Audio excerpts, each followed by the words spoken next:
What's up, guys? In today's video, we're going to look at the 10 things that I would look for if I was personally hiring a buyer's agent.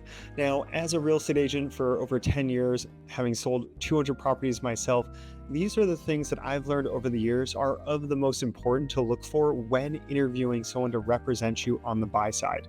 Now, in light of all of the commission restructuring and things that have come as a result of the NAR lawsuit this past year, I think now is incredibly important as buyers to make sure you fully understand what you're getting into on a contractual side with the agents that represent you, and make sure that they really have your best interests at heart and can help you get the best thing for you and your family.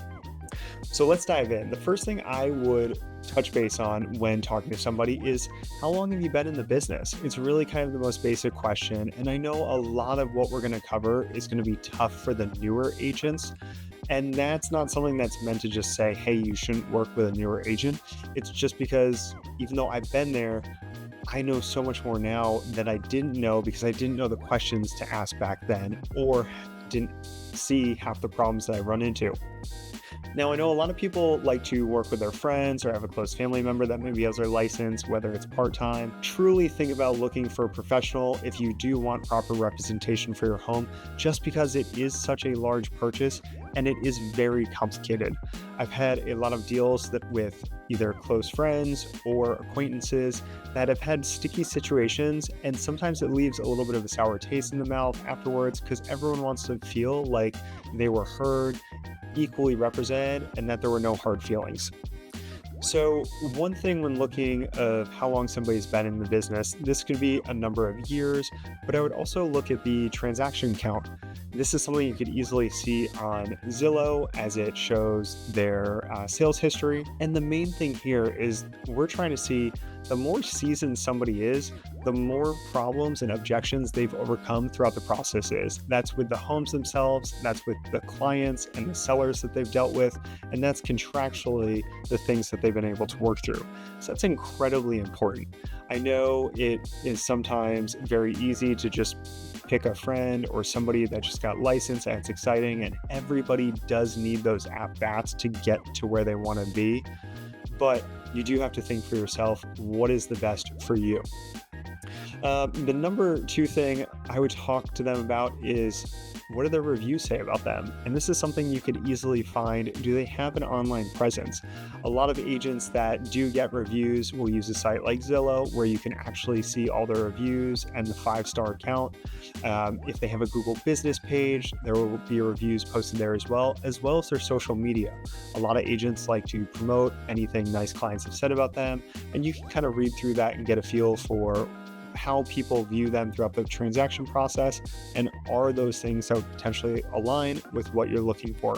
Now, I do think the reviews are very important because people will shout from the rooftops when they have a bad experience, and it is harder to get clients to fill out reviews even when it was a very positive experience because everyone's busy.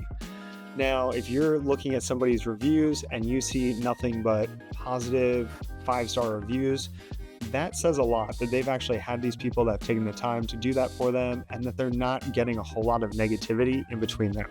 So that's something that I would add a lot of weight to as well. Number 3, we should focus on communication style. Now, this goes both ways. As an agent, I think everyone's personality is a little bit different, and they do have preferences on how they like to communicate.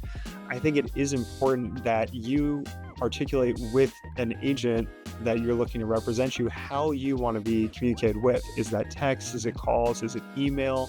Are there certain property updates that you're looking for? Do you want to make sure you're always in the loop on certain neighborhoods? Is it okay to call or text within certain hours or after hours? And what kind of response rate are you looking for? Are you okay in understanding that the agent may have family and there may be kids and there's certain hours that maybe they're doing dinner or bedtime routines? And can you work around that? Or do you need somebody that's going to be on call 24/7 or up until midnight negotiating last minute contract stipulations?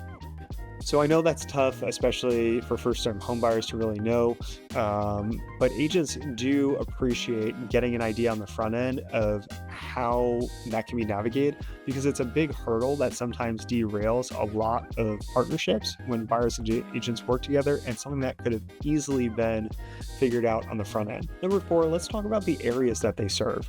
If you're somebody that's very familiar with the area that you're moving to, or you already live there, then it may make sense to find an agent that is hyperlocal and really embedded in the community of that neighborhood, because they can give you that added layer of knowledge that you may not know, even though you're familiar with it. If you're relocating to the area, maybe from out of state, and it's a large metropolitan and you're not really sure where you want to be, then it might be worth considering an agent that is actually sold in a large range demographically, because they've seen a bunch of different neighborhoods and towns, and they can point you in the right direction. Now, personally, in my early real estate career, I worked for a company that would set my appointments all over greater Atlanta, and I would just go and actually handle the listings.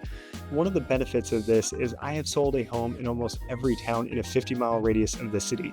And that's a bit unique from a lot of other agents, but it's also given me a perspective to be able to say, hey, if you tell me what you're looking for in an area, in a home, surrounding businesses, what's important to you for community or nearby events, I have a pretty good idea of what suburb or section of greater Atlanta you may ultimately fit in best with, and could help you narrow down your search on the front end. Now, obviously, I live in Alpharetta, Georgia, which is one of the northern suburbs. So the vast majority of my experience is going to be Atlanta and those northern areas.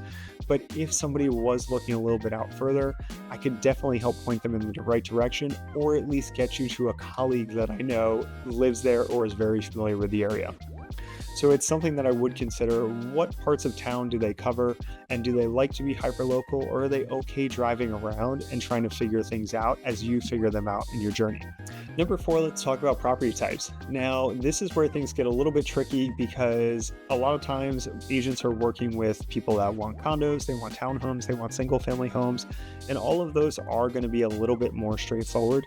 When you get into the condo side and the townhouse side, there are potentially some more issues with covenants and the HOAs that you need to be aware of, and may require a little bit of knowledge. On the single family side, depending on the house, this could also bring its own set of challenges, depending on, is the property historic? Is there a well? Is there a septic tank? Are there certain things on the property or unique amenities that the agent should be well versed in to be able to guide you confidently to make sure that what you purchase is exactly what you intended, and that you're comfortable taking on these added risks or attributes? Another thing that we tend to see a little bit differently is land deals. Now, land deals can be pretty similar to single family depending on how it's structured, but the valuations are different. If it's raw land, if it's land that has utilities on it, if there is a property that's just getting torn down. So if it is something where you're either looking to build a new house or potentially do maybe a small multifamily endeavor, I would harp on trying to figure out if the agent does have some background in those, as well as the multifamily side. If you're looking on the investment front, whether you want maybe a duplex, triplex, quadplex, something up to 5 units that is a standard traditional loan, it's important to know that the agent has actually worked with those types of properties before and understands leases, how to value cap rates, tenants, and things on the investment side. Once we get past 5 units, it is a commercial loan, and I do typically recommend going to a commercial agent that would be a little bit more specialized in that, because as the properties get bigger, things are valued differently. It becomes less on a comparison mode and more on an actual income basis for that property. And those are some things that just tend to be a little bit complicated. So agents typically do residential or commercial and don't necessarily mix a whole lot. Piggybacking on the types of properties, let's talk about the types of loan. If it's something where you know you're coming in with a unique loan situation, maybe it's a physician's loan, an FHA loan, a VA loan, those all have their own special stipulations in them that are slightly different from a conventional conforming loan. There's also jumbo loans. We could look at bridge loans. You can have hard money loans. Or if you're just going through a cash purchase, understanding how to properly do proof of funds and convey that to an agent. It's just important to know that when you have those specific type of loans, that the agent is confident in all of the verbiage of those exhibits accompanying those loans, and they can guide you as best as possible to know that there's not going to be any hidden surprises. Now, something that is super beneficial for agents is really to showcase their network. And that comes in the form of, what kind of contacts do you have? Do you have a lot of lenders that you could get somebody set up with, whether it's just something pretty standard, Or do they need a specific type of loan? Do they have a unique situation? Maybe they're self-employed like me, where you're now looking at non-traditional lending, and there are lenders and brokers that do specialize in that to get better rates. On the flip side of that, once you're already under contract, what kind of contacts do they have for vendors as far as home improvement? Maybe the house needs work and they have recommendations for a handyman or electrician or a plumber. These are all important things that make your life easier as a buyer because someone else is providing them for you. I do want to preface a lot of this with saying that when it comes to most contractors and on the lending side, I know myself, there is no lender that I would ever have an affiliation with where I'm getting anything back from them. So there's no incentive for me to send a buyer to a lender other than a track record of knowing that that lender could overcome some obstacles that come up along the way and actually gets you to closing. I typically have a one-strike policy with lenders where if they say they're going to do things and they fumble the ball and a transaction goes a bit awry, I will not use them again. One, because I'm not getting anything back from them. They're not even usually sending me clients. I'm just trying to make sure that they can get the deal done in the manner at which they said and that the buyer is happy with those loan terms. Number 7, this is a big one. How will they help you find a property? Are they just waiting for you to kind of raise your hand and look online and say, hey, these came across the desk, I'd love to schedule a showing? Obviously, that makes everyone's life very simple, but in a competitive market, your agent has to be able to go out and go to bat for you. Are they able to find off-market properties? Do they know how to find off-market properties?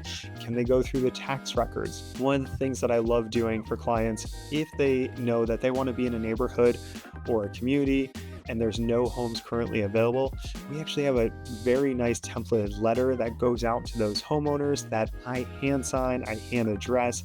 It takes a lot of time, but it conveys that I have a real buyer, a real client that is looking to close in that neighborhood, is familiar with the neighborhood, and would love the opportunity to speak with them if they're thinking about selling their home. Now, homeowners get these letters a lot, and a lot of times it's just an agent pretending to have a buyer and then ultimately trying to solicit a listing down the road when their magical buyer doesn't actually pan out.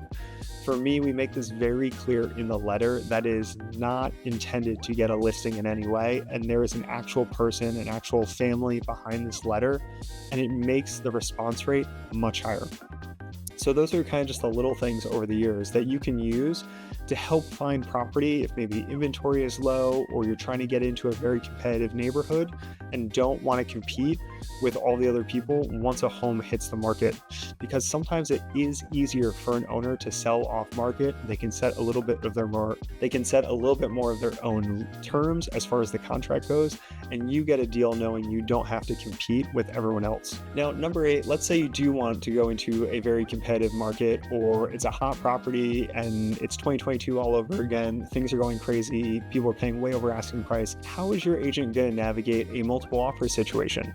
Do they understand the best way to structure a contract to make it stand apart from the other contracts that seller is getting? Now, this can be something as simple as reducing contingencies or switching up special stipulations to make it a little bit more favorable for the seller, whether they understand escalation clauses, due diligence versus right to inspect, and how that impacts your liability but increases ease of contracting for the seller.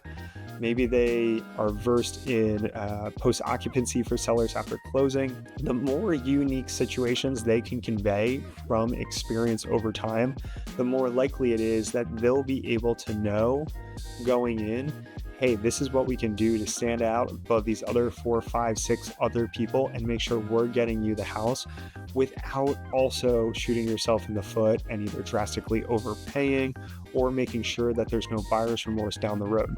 Now, number 9 is kind of what most people focus on. It's just an overarching conversation, but gloss over a lot of the other points.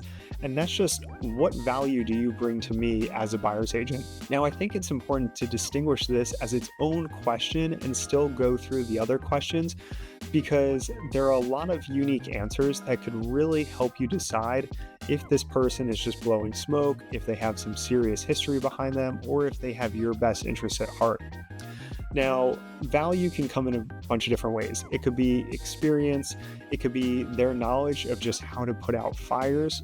I think the tough thing about articulating value on the buy side is an excellent agent makes it feel like it was a smooth process, because there's always things that are going to come up when negotiating or talking to the seller's agent or the seller, that the buyer's agent is your line of defense. If that problem doesn't get back to you, that means the agent has done the job. Unfortunately, agents do a lot of these things and then just don't convey the nature of what happened, because they don't want you to get scared or worried about the process or think that there's some underlying issue, and they could just kind of sweep it under the rug. But an agent that is exceptional at putting out fires and knows how to navigate tricky situations and maybe even provide examples is someone that can be very beneficial to you, because at the 11th hour, you have someone going to bat for you when a contract could look grim. And I promise you, over the past decade, I have seen some crazy, crazy things. We'll do a whole other video on some of the wildest real estate stories and contracts that I've been a part of. But for now, just think about what this agent can do for me in terms of making my life easier and understanding everything that can come up along the way. While you're looking at properties, make sure that you have somebody that knows as you're going through, they're taking the time to also look for potential hidden defects that you may not see. That could be as simple as some cracking or water damage or settling issues, or maybe there's warping in the floor, or there was previous water intrusion that wasn't disclosed. Those are the little things that may seem less obvious, but before you go shelling money out on a home inspection, make sure that you feel good about it on a front end. And an agent that knows what they're doing will be able to walk through a home. They'll be able to give you their opinion based on what they've seen throughout the history of them showing homes and how this stacks up to make you feel more comfortable with it. Now, another thing they can provide value to you is obviously just understanding market trends. Are you going into a neighborhood or an area where inventory has been increasing? Maybe prices are actually coming down or stabilizing. I think a lot of agents got scared the past few years where when a buyer loves a property, all of a sudden they feel like the buyer has to do everything humanly possible to secure that property and it's going to be lost immediately. Well, that's just not really the case anymore in a lot of areas. We're seeing days on market creep up. Buyers get more leverage, and it's very important for the agent to understand those market trends to help guide you through that, but not just the housing trends. They need to also understand the macroeconomic trends and the global trends and news events that are also applying pressure on the real estate market and mortgage rates, because they can help you get an idea of when may be a better time to buy, especially right now where we're filming this in the September-October timeframe of 2024. We have had a wild ride. We've had the market still hitting all-time highs. We've had interest rates start coming down. Prices are elevated, yet inventory is still low. And all of a sudden, we're going into an election cycle with recession fears on the horizon. That's a lot to navigate if you're thinking about purchasing a home. And an agent can help give you some guidance based on what they've seen from the trends, if this is a good time, or maybe the better opportunity is right around the corner and just hitting the brakes a little bit. To me, one of the underrated parts of value that an agent can provide is actually their agent network. How long they've been doing this or how well they know other agents in the industry can be very crucial. Because if you're putting an offer on a property and your agent is very familiar with that listing agent, maybe they've done deals together before, they work for the same brokerage, that listing agent will probably go to bat more to get your offer accepted or worked out, because they know it's going to be easier dealing with your agent as a whole than if I get 5 random offers and I'm listing a property and I don't know any of those agents. I'm just going to try and pick the best offer. But if one of those offers is somebody that I know and I've worked with before, I'll let my client know that. I'm still going to give them my full honest opinion of what offers I think are the best. But if there's a prior relationship, or I know that someone has done a good job of actually getting to the closing table, I think that's an important point to convey, because it can help set apart and make an easier transaction as well. And lastly, at number 10, let's talk about the post-closing process. Now, a lot of agents like to just say that they live and die by referrals. So immediately you're probably going to get asked at some point, hey, who do you know that I could be of service to or could potentially benefit from me talking to them about real estate, because they're trying to get a referral. But that's not what I'm talking about. I'm talking about Is that agent going to sell the home and then just you never hear from them again? Do they have a monthly newsletter going out, whether it's print or email? Are they sending things of value, whether it's a home checklist to understand the things to do for your home at various points of the year? Are they reminding you of filing your homestead exemption or getting you copies of the deed when they're filed? Are they available for you to touch base with at any point in the future going forward and ask questions or need help with? Or are they kind of just washing their hands at the end of the transaction? Now, I find a lot of agents that have kind of well-oiled machines, whether that's a team or a successful career, they will already have a plan in place of how they plan on keeping up with you afterwards. I must admit, in the first portion of my real estate career, I was so bad at this. I was so transactional as not fully understanding how important the relationships were that I was building, not in the sense of getting referrals from them, but because it wasn't portraying how I view myself as being the best person I could possibly be.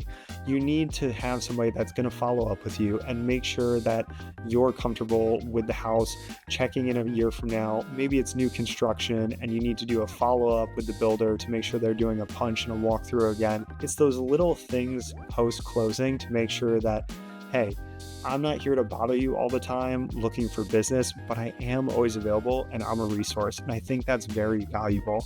So now going forward, we actually have a buyer follow-up in place to get touch points 30 days out, 60 days, 90 days, 6 months, a year after closing, while also sending important information along the way and communicating that we are always available as your advisor for any questions you have. There are times when I've actually just picked up phone calls from people I haven't talked to in 4 or 5 years, and it could be something that their mom in another state has a question about real estate, and I'm happy to answer that because that's part of what we sign up for when we take you on as a client. Now, I'm sure there are plenty of other things that could potentially be wrapped into these 10 points. I would love to hear if any people have had a buying experience, if there's anything that they think I've missed out on. As always, I'm happy to answer any questions that I can in the real estate market for Greater Atlanta or Alpharetta. And if you like the content, found it valuable, please subscribe, hit the like button, and I'll see you all on the next one. Thanks so much.